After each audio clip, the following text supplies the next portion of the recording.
1212. On Abbas Hussain here from FightHype.com, and I'm here with British champion Joshua Buatsi and Dwayne Sinclair. Guys, firstly, how are you? We're in London, it's nice, the sun's out. Can't complain, man. The sun's out, man. People got to see what you're looking at. You got your shades on, your nice top. You're looking fly, man. But like you said, the sun's out. We're just here to see the media workout for Whyte and what's his name? Rivas. Yeah. Do you know what I mean? So we're just coming to watch it. We're standing off there because the media workout's down there, but we're just like at arm's length in the shade. Yeah, man. Firstly, Josh, let's talk about your last fight before I get to you, Dwayne. Fought out on the undercard of Anthony Joshua. You fought Marco Antonio Periban. Yeah. So give me your assessment on your sort of, not even the fight, but everything, the whole week, flying out there, doing your training out there, and just seeing what the regulations and rules were like out there leading up to the fight. Do you know, it's a lot different, to be fair with you. I just found out that the British boxing board of control behind the scenes, they're a lot easier to deal with than the American ones. But again, it was an experience that I'm glad I had quite early in my career.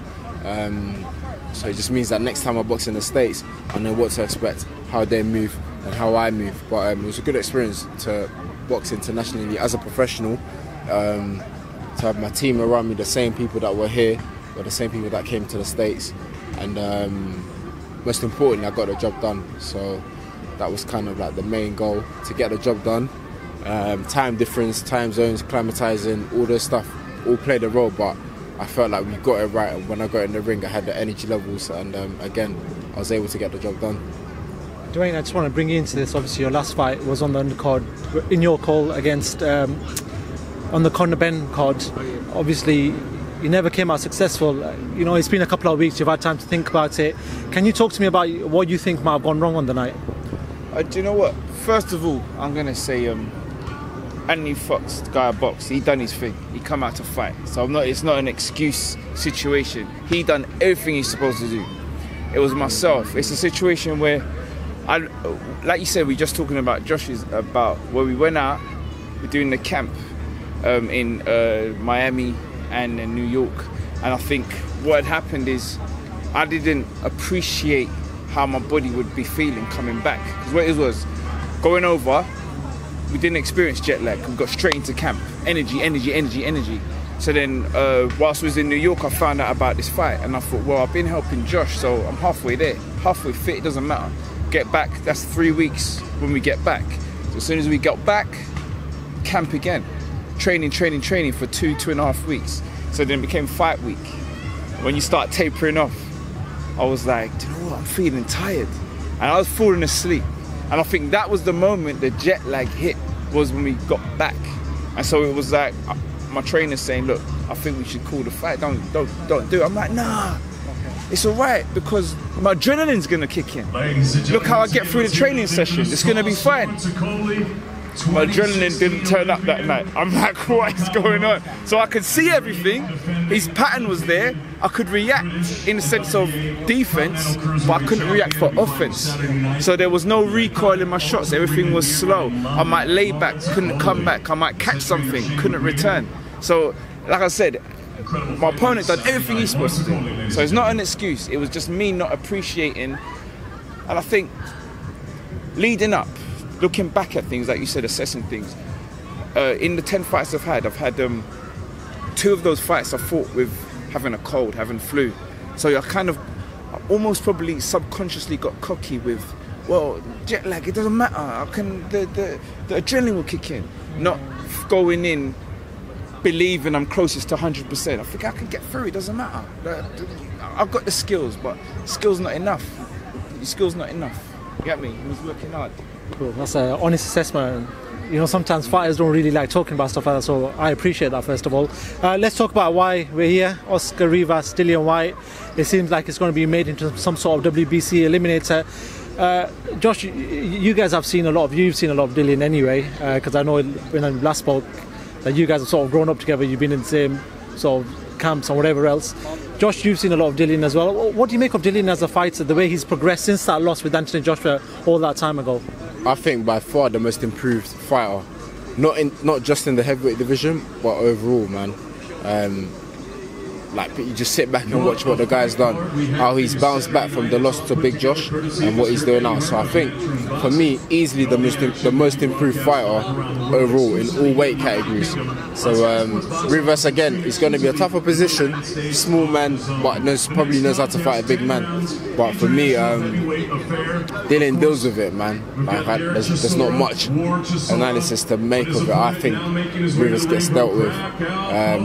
Will be dangerous early on, but again, man, I think Dillian handles it. But like I said, man, all praise to him, because for me personally, he's the most improved fighter for the last 2 years, back to back. I know you're sort of affiliated with Anthony Joshua in regards to him being your manager, and also you've known him for a long time.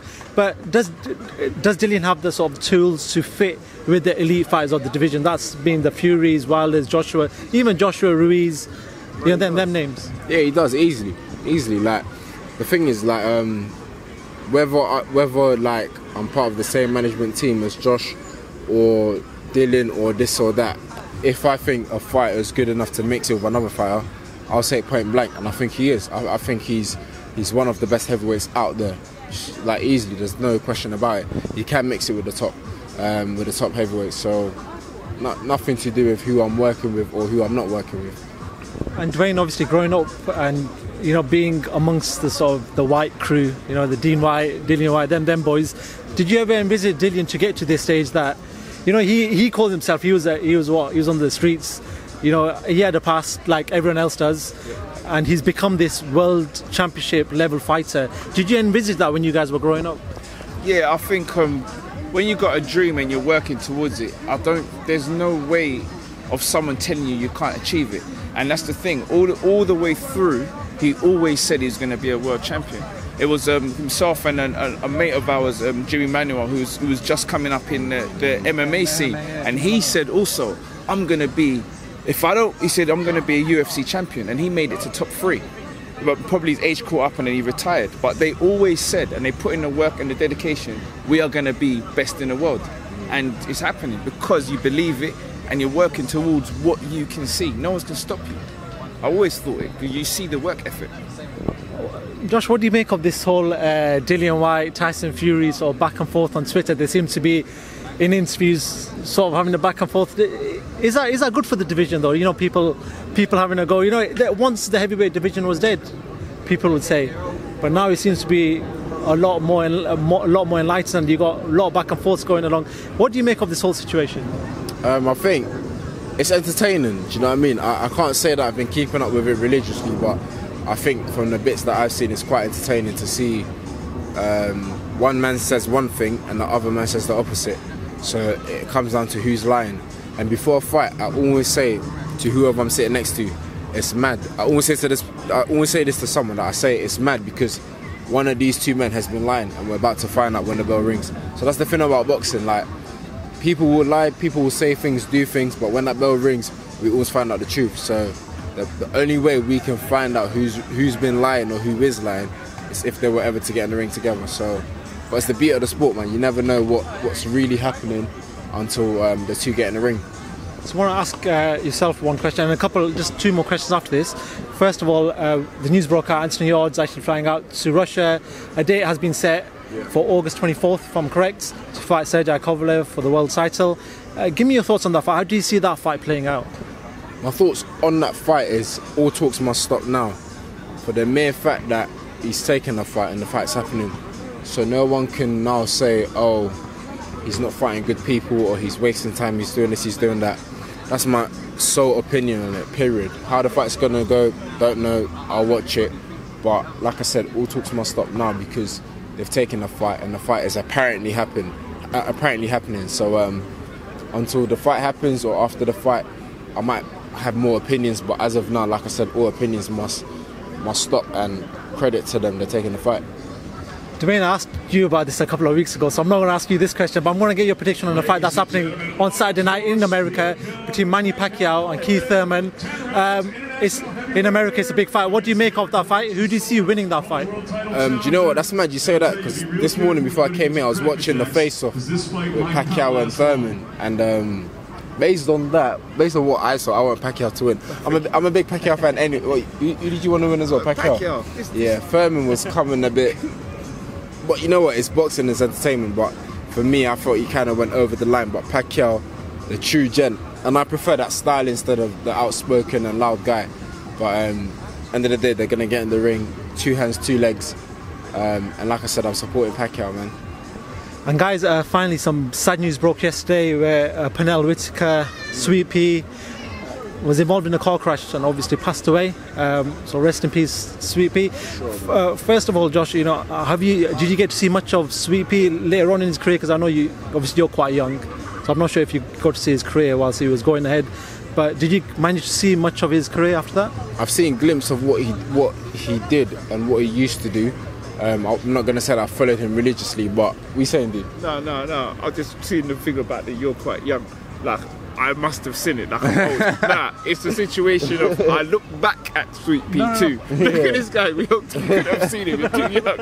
I see that. All right, yeah. I see that, bro. No, like I've seen little glimpses of him.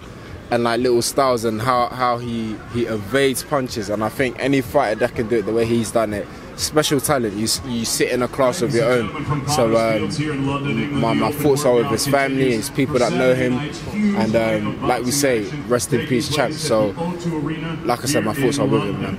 Bryn, your thoughts on Pernell Whitaker? Exactly that. I think it's legend in the sport.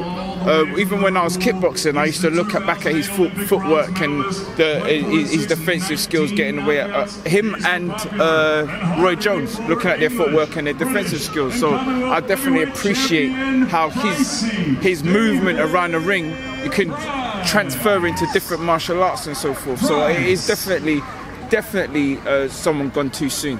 Yeah, so it's and the sad thing is that people that didn't know about him, and also positive, they're now going to look and they're going to see the brilliance of Pernell Whitaker. So so it's a shame if some more people didn't get to appreciate it whilst he was living. But with tragedies like this, people always look back and say, who's this guy everyone's talking about? So people are going to get to see the brilliance and understand why he was able to be 4-weight champion and why people talk about him now.